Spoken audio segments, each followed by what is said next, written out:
Hello friends, welcome to study group Pathshala. मैं विलास और आज की जो क्लास है इसमें हम डिस्कस करेंगे एक निबंध को, और ये निबंध होगा एक देश एक चुनाव पर। ठीक है, ये टॉपिक काफ़ी ज़्यादा इंपॉर्टेंट है आप सभी के लिए। इसको आप जो तैयार करिए SSC, CGL, CHSL, MTS and other exams के लिए, और इसकी कंप्लीट प्लेलिस्ट को जरूर देख लीजिएगा। सारे जितने भी एक्सपेक्टेड टॉपिक्स हैं वो आपको मिल जाएंगे प्लेलिस्ट में, और इसकी लेटर की प्लेलिस्ट को भी आप देख सकते हो। जितने इंपॉर्टेंट पत्र हैं वो भी आपको मिल जाएंगे प्लेलिस्ट सेक्शन में। ठीक है फ्रेंड्स, तो आपको दोनों ही प्लेलिस्ट डिस्क्रिप्शन में मिल जाएगी, वहाँ से जाकर आप इनको वॉच कर सकते हो, राइट। और इसके साथ ही साथ आप इन बुक्स को ले सकते हो जिसमें आपको 60+ टॉपिक्स मिल जाएंगे, और आपको निबंध और पत्र दोनों एक ही बेसिकली बुक में मिल जाएंगे। आपको 2 बुक लेने की भी जरूरत नहीं पड़ेगी। साथ ही साथ विद इन वर्ड लिमिट आपको सारे के सारे टॉपिक्स मिलेंगे, चाहे वो ऐसे हो चाहे लेटर हो, और लेटेस्ट पैटर्न पर बेस्ड होंगे। आपको जितने भी पत्र मिलेंगे वो सब लेटेस्ट पैटर्न पर होंगे, और साथ ही साथ फॉर्मेट भी डिस्कस किया गया है इस बुक में। तो आपको जितनी भी कंफ्यूजन है लेटर से लेटर वो सब आपकी क्लियर हो जाएगी। ठीक है, और लोएस्ट कॉस्ट में बुक आपको मिलेगी, 30% आपको एडिशनल डिस्काउंट भी मिल जाएगा। ठीक है फ्रेंड्स, तो डिस्क्रिप्शन लिंक दिया गया है, वहां से जाके आप इनको बाय कर सकते हो, राइट फ्रेंड्स। तो चलिए शुरुआत करते हैं आज की क्लास। Let start. तो कैसे बेसिकली इसको इंट्रोड्यूस करोगे इस टॉपिक को, आप ये देख लेते हैं। शुरुआत कैसे करनी है। भारत दुनिया का सबसे बड़ा लोकतांत्रिक देश है। लोकसभा और राज्य विधानसभाओं के आम चुनाव 5 साल के अंतराल पर होते हैं, लेकिन यह देखा गया है कि भारत में चुनाव एक लंबी प्रक्रिया है। ठीक है, आप यहाँ पर बता सकते हो कि भारत जो है दुनिया का सबसे बड़ा लोकतांत्रिक देश है। ठीक है, सबसे बड़ी डेमोक्रेटिक कंट्री है पूरे वर्ल्ड में भारत। और जो यहाँ पर चुनाव होते हैं लोकसभा और राज्य विधानसभाओं के जो आम चुनाव होते हैं वो 5 साल के अंतराल में होते हैं, यानी 5 साल के गैप पर होते हैं, राइट। लेकिन नॉर्मली ये देखा गया है कि जो चुनाव होते हैं ये एक बहुत लंबा प्रोसेस होता है, क्योंकि यहाँ पर चुनाव लगभग होते ही रहते हैं। कहीं किसी स्टेट्स के चुनाव चल रहे हैं, तो कहीं जो है यहाँ पर लोकसभा के चुनाव चल रहे हैं, तो काफ़ी यहाँ पर टाइम टू टाइम इलेक्शंस होते रहते हैं, जो कि एक तरह से गवर्नमेंट के लिए काफ़ी ज़्यादा हेक्टिक हो जाता है, क्योंकि यहाँ पर चुनाव में पैसा भी खर्च होता है और टाइम भी। तो इस तरह से इस मुसीबत को, या कह सकते हैं इस प्रॉब्लम को कम करने के लिए बेसिकली कॉन्सेप्ट लाया गया है, एक बेसिकली जो है एक चुनाव एक देश एक चुनाव पर, राइट। विभिन्न चुनावों के संचालन पर सरकार बहुत पैसा, समय और ऊर्जा खर्च करती है। ठीक है, यानी जो अलग अलग चुनाव होते हैं उसमें सरकार का काफ़ी सारा पैसा भी खर्च होता है, समय भी खर्च होता है, और साथ ही साथ ऊर्जा यानी एनर्जी भी वेस्ट होती है, राइट। यही कारण है कि भारत सरकार वन नेशन वन इलेक्शन प्रणाली के बारे में विचार कर रही है। ठीक है, वन नेशन वन इलेक्शन के बारे में जो है एक तरह से विचार किया जा रहा है, और उसको इम्प्लीमेंट करने का सोचा जा रहा है, राइट। तो यहाँ पर आप इस तरह से शुरुआत कर सकते हो इस टॉपिक को, यहाँ पर बता सकते हो कि किस बारे में है और क्यों उसको इम्प्लीमेंट करने का सोचा जा रहा है, क्यों उसकी शुरुआत की जा रही है, राइट। आगे मूव करते हैं बॉडी सेक्शन में। भारत में लोकसभा और राज्य विधानसभाओं के लिए आम चुनाव 5 साल के अंतराल पर होते हैं, लेकिन इसके अलावा कुछ राज्यों में अलग अलग राज्य विधानसभाओं के चुनाव अलग अलग होते हैं, मतलब होते रहते हैं, जो सरकारी खजाने पर काफ़ी बोझ डालते हैं। ठीक है, आप यहाँ पर कह सकते हो कि नॉर्मली क्या होता है कि लोकसभा और राज्यों की विधानसभाओं के जो आम चुनाव हो 5 साल के अंतराल पर होते हैं, लेकिन इसके अलावा कुछ राज्यों में अलग अलग जो हैं राज्य विधानसभाओं के जो चुनाव हैं वो होते रहते हैं। ठीक है, जिससे क्या होता है कि जो सरकारी खजाना है इस पर भी काफ़ी ज़्यादा बोझ पड़ता है, इस पर भी काफ़ी ज़्यादा बर्डन पड़ता है, राइट। तो अब सरकार 5 साल के अंतराल में पूरे देश में सिर्फ एक चुनाव के लिए विचार कर रही है। वन नेशन वन इलेक्शन की अवधारणा चुनाव खर्च, पार्टी खर्च आदि को कम करने में मदद कर सकती है। ठीक है, तो यहाँ पर आप बता सकते हो कि जो नॉर्मली जो है अभी क्या सरकार सोच रही है कि 5 साल में के अंतराल में पूरे देश में एक चुनाव हो। ठीक है, एक ही चुनाव हो, उसी से सारी चीज़ें जो हैं वो सामने आए। और यहाँ पर ये जो वन नेशन वन इलेक्शन का जो कॉन्सेप्ट है, जो अवधारणा है इसकी, इससे क्या होगा कि चुनाव का खर्च भी कम होगा, जो पार्टी का खर्च है वो भी कम होगा, और एक तरह से जो अदर एक्सपेंसेस है इससे रिलेटेड वो उन सभी में कमी आएगी। तो एक तरह से कह सकते हो जो पब्लिक मनी है, जो सरकारी पैसा है वो उसकी बचत होगी, साथ ही साथ टाइम भी बचेगा, और लोगों को बेहतर तरीके से जो पॉलिसीज और प्लान्स है उसके बारे में पता चल सकेगा, जो गवर्नमेंट क्या बेसिकली प्रॉमिस कर रही है और कैसे उसको इम्प्लीमेंट कर रही है। राइट, तो यहाँ पर काफ़ी सारी चीज़ें जो हैं यहाँ पर सिंप्लीफाइड हो जाएंगी इसको लेकर के। राइट, आगे मूव करते हैं। यह सरकारी धन की बचत करेगा, प्रशासनिक सेटअप और सुरक्षा बलों पर बोझ को कम करेगा, सरकार की नीतियों का समय पर कार्यान्वयन सुनिश्चित करेगा और यह सुनिश्चित करेगा कि प्रशासनिक मशीनरी विकासात्मक गतिविधियों में लगी रहे। ठीक है, आप देखो इससे कई सारे फायदे हैं। वन नेशन वन इलेक्शन के आने से क्या क्या होगा, पहली चीज तो धन की बचत होगी, जो सरकारी पैसा है वो बचेगा, प्रशासनिक सेटअप और सुरक्षा बलों पर जो बोझ है वो भी कम होगा। ठीक है, प्रशासनिक सेटअप काफी ज्यादा करना पड़ता है इलेक्शन कराने के लिए, साथ ही साथ सुरक्षा बलों पर भी काफी ज्यादा जिम्मा बढ़ जाता है। राइट, इसके साथ साथ सरकार की नीतियों का समय पर कार्यान्वयन सुनिश्चित होगा इससे।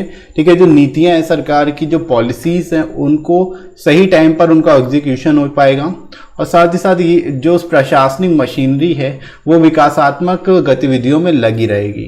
ठीक है, जो डेवलपमेंट एक्टिविटीज है उसमें इंडल रहेगी।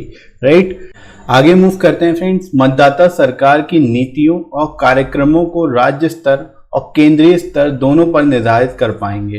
ठीक है, यानी कि जो मतदाता है, जो वोटर्स हैं, वो सरकार की क्या नीतियां हैं, क्या क्या प्रोग्राम है, क्या कार्यक्रम है, और उनको राज्य स्तर पर और केंद्रीय स्तर पर, ठीक है, यानी स्टेट लेवल पर और सेंट्रल लेवल पर, दोनों पर ही वो डिटरमाइन कर पाएंगे कि क्या क्या बेसिकली सरकार ने किया है। ठीक है, इसके अलावा मतदाताओं के लिए यह निर्धारित करना आसान होगा कि किस राजनीतिक दल ने जो वादा किया उसे वास्तव में और कैसे लागू किया। ठीक है, तो एक तरह से यहाँ पर जो वोटर्स हैं उनके लिए भी काफ़ी सिंप्लीफिकेशन हो जाएगी, उनको भी बेसिकली जो चीज़ें हैं उनके लिए सिंप्लीफाइड हो जाएगी। उनको पता रहेगा कि कौन सी पार्टी ने क्या वादे किए थे और उसको कहाँ तक उसको लागू किया गया, उसको कहाँ तक पूरा किया गया। ठीक है, तो यहाँ पर ये कॉन्सेप्ट आप बता सकते हो, काफ़ी हेल्पफुल रहेगा एक तरह से। राइट, इसके बाद आगे मूव करते हैं हम लोग। यह देखा गया है कि राज्य विधानसभाओं और लोकसभा के चुनाव विभिन्न मुद्दों पर लड़े जाते हैं। अब आप यहाँ पर इसके कुछ ड्रॉबैक बता सकते हो कि वन नेशन वन इलेक्शन के आने से क्या ड्रॉबैक हो सकता है, इसका क्या बेसिकली यहाँ पर प्रभाव पड़ेगा, जो दल हैं अलग अलग राज्य विधानसभाओं और लोकसभा के जो चुनाव उन पर क्या प्रभाव पड़ेगा। ठीक है, तो ये नॉर्मली देखा गया है कि राज्य की जो विधानसभाएं और लोकसभाएं, इनके चुनाव के जो मुद्दे होते हैं वो अलग अलग होते हैं, विभिन्न होते हैं। ठीक है, क्षेत्रीय दल स्थानीय मुद्दों को लक्ष्य बनाकर चुनाव लड़ते हैं, जबकि राष्ट्रीय दल राष्ट्रीय मुद्दों को लक्ष्य बनाकर। ठीक है, यानी कि जो रीजनल पार्टीज होती हैं वो क्या करती हैं, वो रीजनल यानी स्थानीय मुद्दों को उठाती हैं। ठीक है, जो लोकल यहाँ पर जो मुद्दे हैं उनको उठाती हैं, जबकि जो राष्ट्रीय दल होते हैं, जो राष्ट्रीय पार्टीज होती हैं, जो राष्ट्रीय बेसिकली दल होंगे वो क्या करेंगे, राष्ट्रीय मुद्दों को उठाएंगे, नेशनल लेवल जो मुद्दे हैं उनको उठाएंगे। राइट, उन्हीं को लेकर के बेसिकली चुनाव लड़ते हैं। तो क्षेत्रीय दल चुनाव खर्च और चुनावी रणनीति के मामले में राष्ट्रीय दलों के साथ प्रतिस्पर्धा नहीं कर पाएंगे। ठीक है, यहाँ पर एक सबसे बड़ा ड्रॉबैक है कि जो क्षेत्रीय दल होंगे वो बेसिकली जो राष्ट्रीय दल है उनसे compete नहीं कर पाएंगे, उनसे प्रतिस्पर्धा नहीं कर पाएंगे। राइट, तो देश को एक राष्ट्र एक चुनाव की जरूरत है या नहीं, इस पर आम सहमति बनाने की जरूरत है। ठीक है, सबसे पहला काम ये करना चाहिए कि राष्ट्र में सच में जरूरत है कि नहीं, ऐसे कॉन्सेप्ट की एक राष्ट्र एक चुनाव की सच में जरूरत है या नहीं, इस पर सबसे पहले सहमति बने। सभी राजनीतिक दलों को इस मुद्दे पर बहस करने में सहयोग करना चाहिए। जनता की राय को ध्यान में रखकर फिर बहस के परिणाम का पालन किया जाना चाहिए। ठीक है, तो यहाँ पर आप बता सकते हो कि जनता की राय को भी ध्यान में रखा जाना चाहिए और उसके बाद जो डिबेट का आउटकम आता है, जो परिणाम आता है, उसका पालन करना चाहिए, उसी को फॉलो करना चाहिए। ठीक है, तो इस तरह से यहाँ पर आप इसको कॉन्सेप्ट के बारे में बता सकते हो और यहाँ पर आप इस तरह से इसको एंड कर सकते हो बहुत ही बेहतर तरीके से। ये होगा वन नेशन वन इलेक्शन पर। ठीक है, ये काफ़ी ज़्यादा इंपॉर्टेंट टॉपिक है आप सभी के लिए, इसको आप जो तैयार करिए एसएससी के सभी डिस्क्रिप्टिव एग्जाम्स के लिए। राइट, और इसकी कंप्लीट प्लेलिस्ट को जरूर देख लीजिएगा, सारे जितने भी एक्सपेक्टेड टॉपिक्स हैं वो सभी आपको इसकी प्लेलिस्ट में मिल जाएंगे। राइट फ्रेंड्स, इसके साथ ही साथ जितने इंपॉर्टेंट लेटर्स हैं उनको भी आप वॉच कर सकते हो, वो भी आपको प्लेलिस्ट में मिल जाएंगे। प्लेलिस्ट दोनों की आपको डिस्क्रिप्शन में प्रोवाइड कर दी गई है। राइट, तो उनको आप देख सकते हो और इसके साथ ही साथ इन बुक्स को आप ले सकते हो जो आपको हिंदी और इंग्लिश दोनों मिल जाएंगी। यहाँ पर आपको 60+ टॉपिक्स मिल जाते हैं जिनको आप तैयार कर सकते हो और आपको विद इन वर्ड लिमिट सारे के सारे टॉपिक्स मिल जाएंगे, लेटेस्ट पैटर्न पर बेस्ड होंगे। एससीओ लेटर आपको दोनों ही मिल जाएंगे सिंगल बुक में, और लेटर का लेटेस्ट फॉर्मेट कैसे आपको लिखना है और क्या पैटर्न रहेगा, सारी चीज़ें क्लियरली मेंशन की गई है इस बुक में। ठीक है, तो आप इनको ले सकते हो, लोएस्ट कॉस्ट में आपको ये बुक मिल जाएगी, 30% एडिशनल डिस्काउंट आपको मिल जाएगा। डिस्क्रिप्शन में फ्रेंड्स लिंक दिया गया है, वहाँ से जाके आप इनको बाय कर सकते हो अपने एग्जाम के हिसाब से। अगर आप एसएससी सीजीएल दे रहे हो तो सीजीएल के लिए ना, अगर आप सीएचएसएल या एमटीएस के दे रहे हो तो एमटीएस के लिए आप बुक को ले सकते हो। राइट फ्रेंड्स, तो चलिए स्टार्ट करते हैं आज की क्लास को, और इंट्रोडक्शन से स्टार्ट करेंगे हम लोग, कैसे इसको आपको शुरुआत करनी है देख लेते हैं।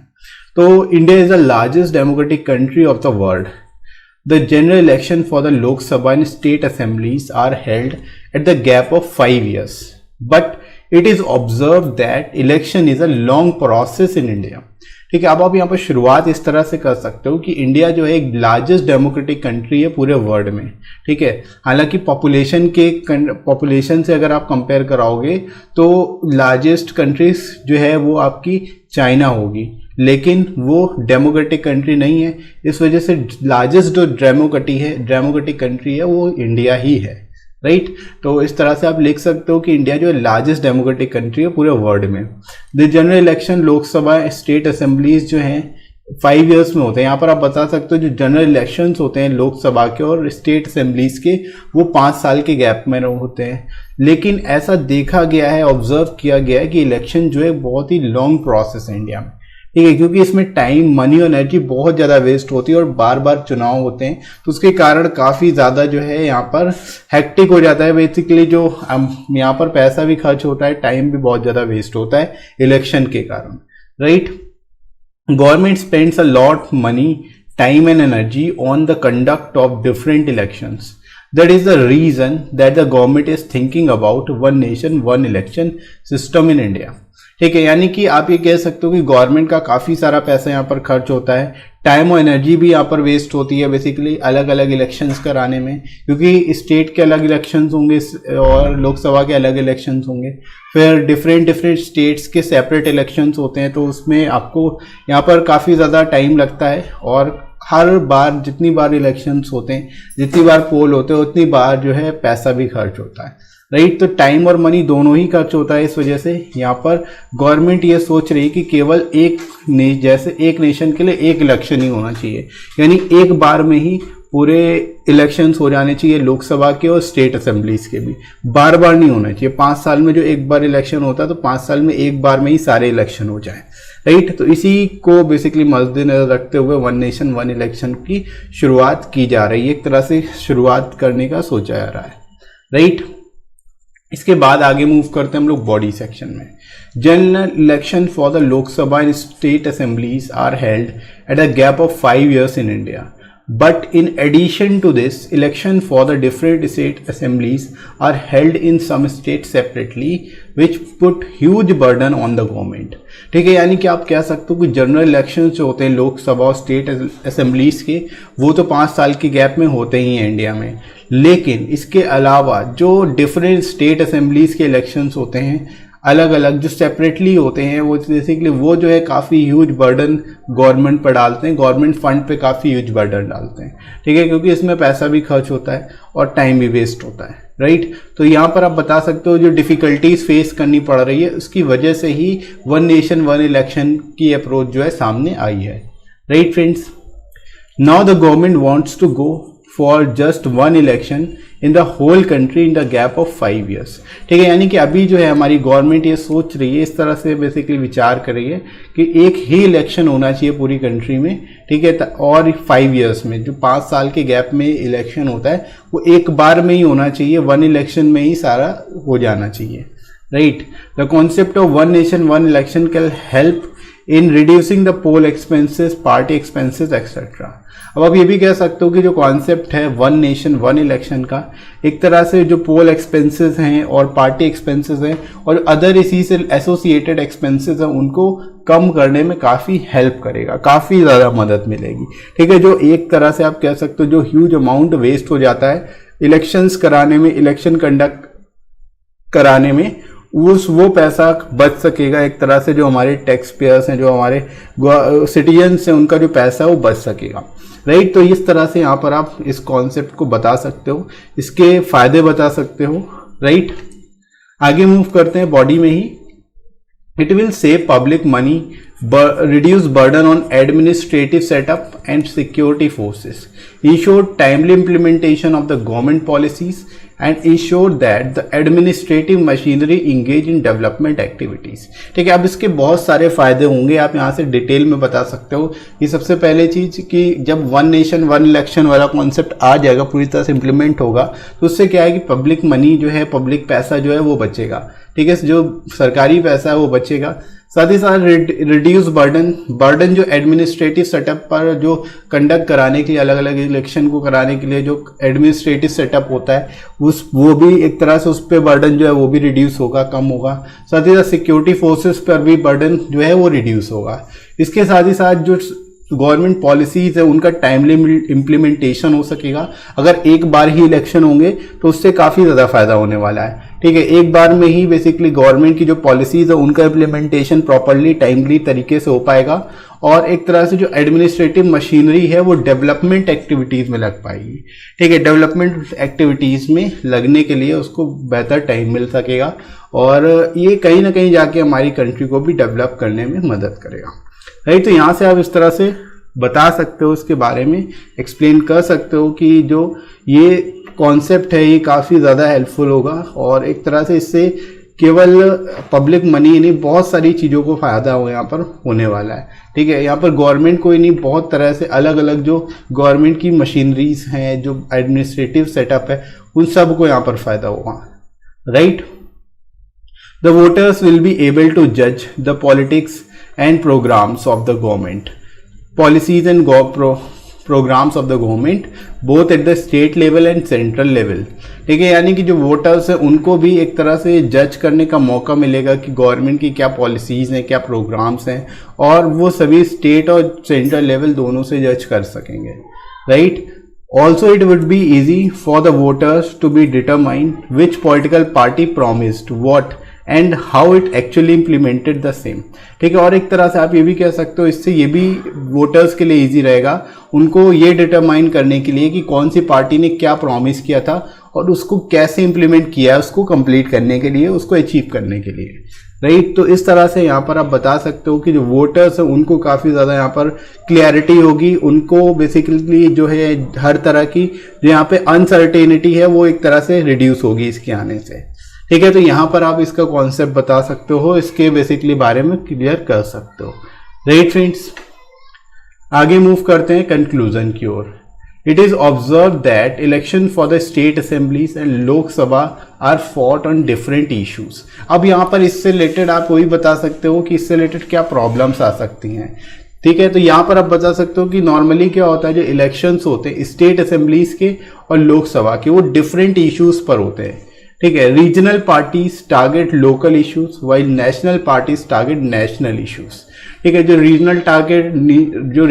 रीजनल पार्टीज होती हैं वो लोकल इश्यूज को टारगेट करके इलेक्शन लड़ती हैं, जबकि जो नेशनल पार्टीज होती हैं वो नेशनल इश्यूज को टारगेट करके बेसिकली यहाँ पर इलेक्शन लड़ती हैं।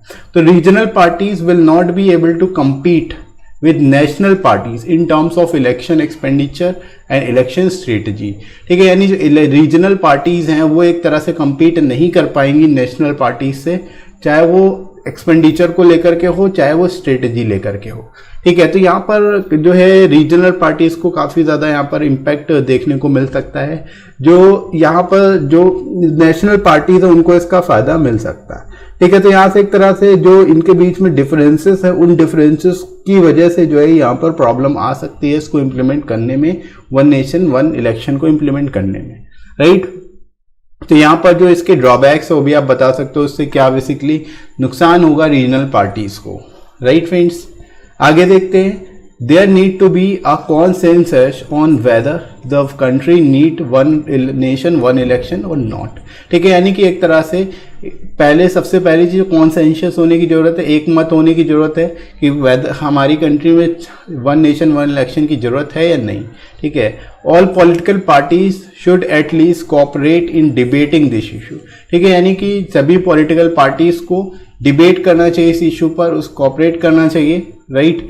The public opinion can be taken into consideration, और पब्लिक ओपिनियन भी बेसिकली देखी जानी चाहिए, कंसिडर करनी चाहिए। Then follow the outcome of the debate, और जो डिबेट का आउटकम होता है उसको फॉलो किया जाना चाहिए, राइट। तो इस तरह से यहाँ पर आप कंक्लूड कर सकते हो, इसके बारे में बता सकते हो, लिख सकते हो। ठीक है फ्रेंड्स, तो आई होप आप सभी को ये समझ आ गया होगा इस टॉपिक को कैसे आपको लिखना है, किस तरह से आप इसको एक्सप्लेन कर सकते हो बेहतर तरीके से, राइट फ्रेंड्स। तो इसी तरह से आप इनको तैयार करिए, अच्छे से प्रिपेयर करिए, और आई होप ये वीडियो अच्छा लगा होगा आप सभी को। वीडियो को लाइक जरूर करिएगा, शेयर करिएगा अपने सभी फ्रेंड्स में, और सब्सक्राइब कर लीजिए चैनल को अगर आप में से कोई नया है तो, राइट फ्रेंड्स। इसके साथ ही साथ आप कमेंट सेक्शन के थ्रू कमेंट करके बता सकते हो कोई टॉपिक अगर आपको इंपॉर्टेंट लगता है। साथ ही साथ आप मुझे अनअकैडमी पे ही फॉलो कर सकते हो और मेरे कोर्सेज को देख सकते हो, राइट। तो अभी के लिए फ्रेंड्स इतना ही, नेक्स्ट मिलते हैं अगली क्लास में। Thanks for watching.